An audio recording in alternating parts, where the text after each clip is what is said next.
If you ask, what's bigger than a superpower country? The answer isn't a deep-fried superpower, man. The answer is interest rates. And interest rates, they're not even a person. Seriously though, they have no power, no body, can't even talk, can't argue either, but they can control the leaders of superpower countries. In this video, I'll share some examples with you. An old superpower like the United Kingdom, Britain once ruled a third of the world, but in the end, it was brought down by interest rates. They're still hurting from it now. And another example is the United States. We can see that, hey, the deal negotiations where the United States wants to sign a ceasefire and make peace with Iran seem really awkward and not very smooth at all. It doesn't look like it's going to succeed at all. That's because Iran knows very well that the United States is being pressured by high interest rates, and that puts America at a disadvantage. If Iran can drag out the closure of the Strait of Hormuz for a long time, the United States of America will be at an even greater disadvantage. So in this video, I'll take a deep dive into explaining the background of interest rates and the mechanisms by which interest rates can be used to influence and control superpowers. And one more crucial topic I'll talk about in this video is, whatever the case may be, no matter how powerless interest rates may seem, but exceptions exist, interest rates aren't people, they aren't physical, they can't even speak. They can't actually do anything to anyone, to you or to any country at all. Unless you support the interest rate clip, you can support the ultimate power, even greater than the superpower itself, of the Sand Money Monster channel by scanning this QR code. Or if you want to support the Sand Money Monster channel in a very quick and easy way, just click the like button, share this video, leave a comment to chat with us, and please subscribe to our YouTube channel right now. Or if anyone wants to show your support for the Sand channel so we can keep sharing good financial information completely free of charge, just like this, for a long time to come, you can support us by joining our community and becoming a member. We truly appreciate your support. Thank you so much. Now, let's start by looking at the deal negotiations currently taking place between the United States and Iran. You'll see that, yeah, there are online MOUs being signed and all that, but honestly, when it comes to practical reality, it's not that easy to succeed. There are twists in the agreements. Will Hormuz be open or closed or open? It's because Iran is currently the one benefiting. He knows that the United States is at a disadvantage because America has what's called a choking point of interest. Because if you ask if Hormuz isn't open, honestly, everyone is screwed. Iran wouldn't be that happy either. It would be harder for them to sell their stuff, right? And those Middle Eastern countries in that area would happy either. The countries that have to buy oil through Hormuz, like our country, like other Asian countries, wouldn't be happy. Everyone would be turning pale. But if you ask, in this game, who gets screwed the most, there are several factors. If you look at the factor called interest rates, the country that gets hit the hardest, it's America. They have the most debt, you see, because if Hormuz isn't closed, oil will be expensive. When oil is expensive, it becomes a cost of all goods, driving prices up and worsening inflation. U.S. inflation rose from 3.8% to 4.2%. That's a lot, since the U.S. target is just 2%. So 4.2% is over double the target. But if you ask whether this is the highest number yet, not at all. It could still get even more expensive than this if, first, the Strait of Hormuz doesn't open, or second, if the U.S. hasn't released oil from its strategic petroleum reserve since the Strait of Hormuz was closed. Believe it or not, this so-called scary expensive oil situation, expensive oil isn't as scary as running out, because the U.S. Strategic Petroleum Reserve is actually on track to run out in less than 80 days. This is the real ticking time bomb, and it's absolutely crucial for America to reopen the Strait of Hormuz as soon as possible. Because if it really does run out, inflation will probably shoot through the roof. And if that happens, back on June the 17th, at the recent Fed meeting, a majority of 9 out of 12 members voted to increase the policy interest rate in the United States before the end of 2026. It might go up more than once, and there's already news that it could go up as many as 3 times, or it might rise even much faster than anyone expected. And when we discuss the possibility of raising interest rates, It sounds simple, but it really hits you to the bone. Because when we say raising interest rates, it means raising a debt burden for both the government and the private sector. So if you ask how much the US government's interest burden alone is right now, it's already at $1 trillion US dollars. That's even more expensive than the defense budget, which is just over 900 billion US dollars. The government, and if you try to escape, high rates and costs. So what's next? Debtors might not be able to keep up with the payments. That's something that's likely to happen next, which if it turns out that the debt is too much, if debtors can't pay it back, who gets hit next? It's the creditors, of course. So who are the creditors? Who's the group that's been lending out the most over the past several years? Private credit. Right now, things look bad. Their stocks plunged, and another major lender, equally, if not more, are the commercial banks. Those lending directly to the government are the group that buys government bonds. Because if the debt situation turns out like this, the burden of debt increases, interest payments go up, and the risk of being unable to pay also rises. The people who are the direct creditor of the government or the group that buys government bonds, what they tend to do is dump those bonds. And if those creditors start selling off their bonds, what do you think will happen? Demand goes down, the price of the bonds drops, but the yield, or the interest that the government has to pay to attract new creditors to buy them, are going to become significantly more expensive. And each and every individual increase in bond yield means much higher interest rates, which directly translates to higher financial costs that will seep back in and permeate throughout the economy, deeply into the entire economic system, from private consumers all the way up to the government. And this very mechanism, where rising interest rates can end up completely destabilizing the United States economy, is the real battlefield that Iran is currently playing on with the United States. And for Iran, right, they don't even need to have a massive military or pour a huge budget into defense. They don't need a $900 billion defense budget or any expensive high-tech weapons at all. All they need to do is hold on to the Strait of Hormuz for as long as possible. Sooner or later, the interest rates will choke the United States and leave them gasping. This is just one example of how interest rates can be used as a weapon in international conflicts, like between America and Iran. But the term interest rates, that can actually control a superpower like this, it's not just something you can use to fight other countries. It can also be used to destroy your own country. For example, let's look at the United Kingdom, because interest rates are actually one of the main factors that cause the United Kingdom, which used to be the #1 empire in the world, ruling and controlling the globe, one of the top 3. They set the currency, wrote the rules, and were the sole authority on global trade. They pioneered industrial revolution technology, from steam engines to banking. Britain was the most dominant, leading the world for nearly 2 centuries. But in the end, it all collapsed. It crumbled due to interest rates. If you ask about the current state of the British economy, well, I've actually made some videos about Britain before, but to give you a quick update, right now, politically, the UK has changed prime ministers very frequently. In the past 9 years, they've had 6 different prime ministers.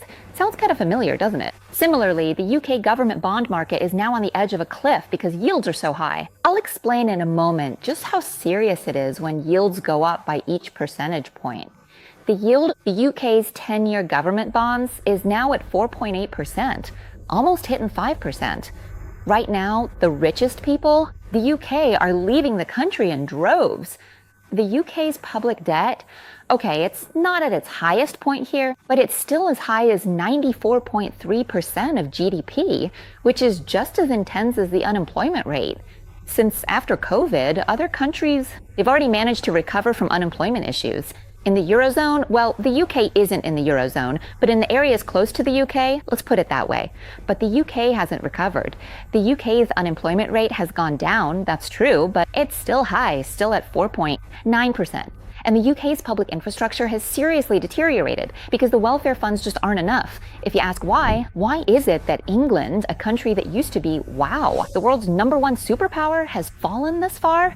Interest rates, yes, but there are other factors too, which are factors that amplify the impact of interest rates. rise even further. So when did England really start to fall back in a way that was clearly significant? Since 2016, because at that time, whether it was Germany, the United States, or China, wow, they were all rapidly developing their industries to the point that their share of production in the market share of England in the global market, which used to be as high as 20%, dropped to just 2%. And in that same year I mentioned, 2016, it wasn't just about that. There was also Brexit. England had joined the EU since 1973. As soon as they joined the EU, as soon as England joined, they gained the right to access 250 million EU consumers tariff-free. No inspections, no paperwork, no VAT. Shipping goods from England to Germany was pretty much like sending something from Bangkok to Nakhon Sawan. Super easy. So during that time, brands, small brands, and little brands like that didn't have any cost to sell their products, and there were so many consumers, right? It was great. But then, from 2010 to around 2016, there was a group of British people who started to feel like, hey, honestly, the UK is actually the country that creates more value for the EU than the EU creates for us. So in 2016, they ended up voting for Brexit, for the UK to leave the EU. And yes, the people who were most shocked at first were the small business owners. All those small brands that used to sell products as easily as shipping something from Bangkok to Nakhon Sawan. That's not the case anymore. After Brexit, small brands that want to sell products in the EU now have to pay taxes, handle that, and deal with all sorts of paperwork. And that's a much higher cost, which caused, at that time, the UK's GDP to drop. Not by a huge amount, though. It fell by 6% compared to when they were still in the EU. But even though that number doesn't seem that big, it's still a significant amount of money, tens of billions of pounds per year. And then in 2020, just about 4 years later, the UK was hit by the COVID crisis again. And that COVID crisis really put pressure on the government, making it necessary to borrow a massive amount of money. And then, just 2 years after that, the UK seemed like a country, it's like doing a good deed without dedicating the merit, so it doesn't reach you. Just 2 years later, in 2022, the Russia-Ukraine war broke out. The UK had to boycott Russian oil, following the US as a close ally. When the UK sanctioned that oil, they lost access to cheap Russian energy. So energy prices in the UK skyrocketed. Oil got expensive, costs went up, wages stayed the same, but inflation shot up like crazy. All of that combined led to a massive pile of debt. At that time, it was the period when the UK's public debt to GDP ratio shot up from 50 to almost 100.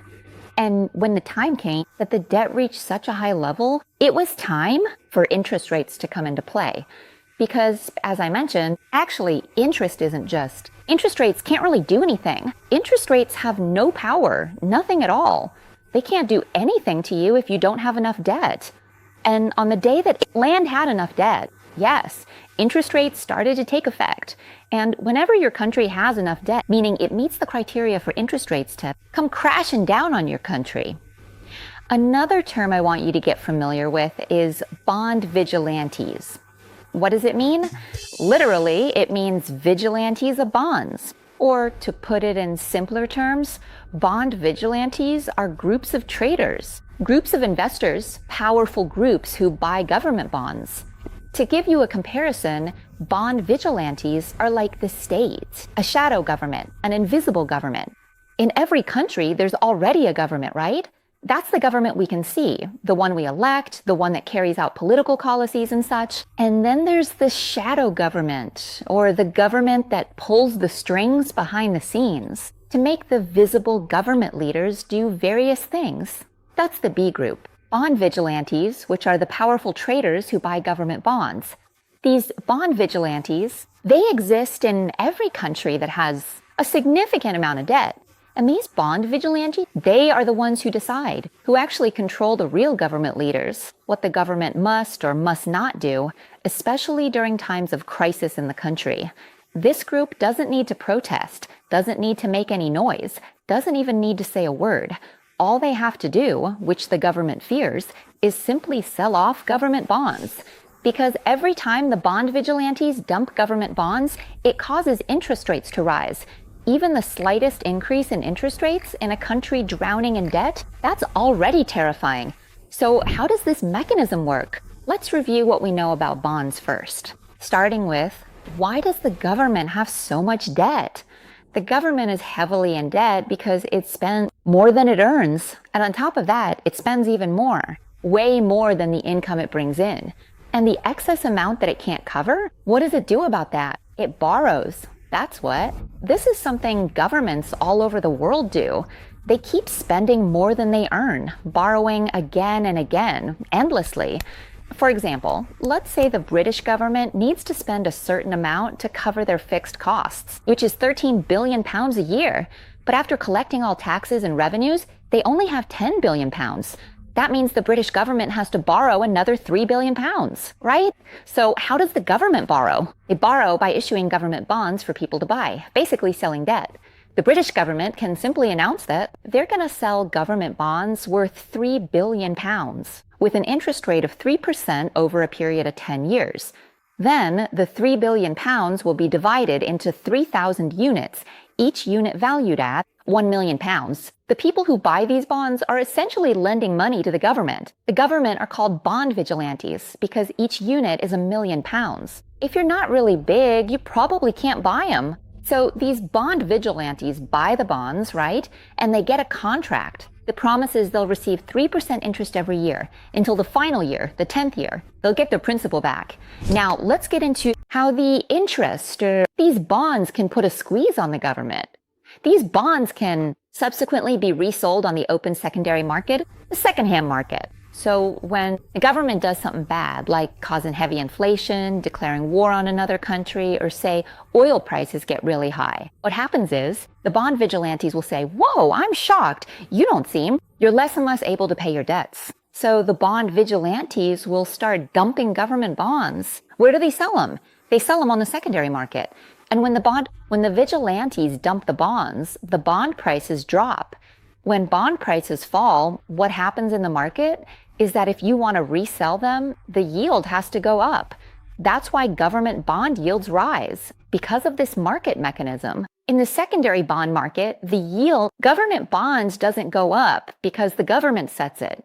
The central bank can only set the yield for short-term bonds, like 2-year bonds. But for 10-year or 30-year bonds, they can't set it. And when the yield of the bond goes up, the bond price drops, moving in the opposite direction of the yield. Because once they lose old customers, just like I mentioned, they must increase the yield to attract new creditors instead. The problem is the government borrows a lot, and they do it repeatedly. If they keep borrowing like that, interest payments will continue to climb again and again, right? And if those bond vigilantes all rush to sell off the bonds, causing the yield to rise, that rising yield becomes the cost of new government borrowing. For example, let's say a previous yield was at 2%. Borrowing £100 billion would have an annual interest cost of £2 billion per year. But if the yield suddenly jumps from 2% to 5%, an increase of 3%, that means the £100 billion borrowed, which used to cost £2 billion per year, will now become £5 billion. Yes, per year. That means the debt burden increases by £3 billion just like that, simply because the interest rate went up. And this situation, I just recently had the chance to witness this kind of event firsthand. It was during the time when Donald Trump declared war on Iran. As the conflict went on, Donald Trump kept saying, hey, we're going to fire, then ceasefire, and then, hey, one day, we're going to bomb them today. Then suddenly, no, we're not. Peaceful is real. Or like, hey, we're going to sign a ceasefire agreement. We're going to block the area. No, we're not. The way Donald Trump kept changing his mind back and forth. Why does it happen like this? It's because, go back and look at it, the U.S. 10-year government bond. Every time it jumps up to touch 4.5%, that's the point where that's what made Donald Trump change his words.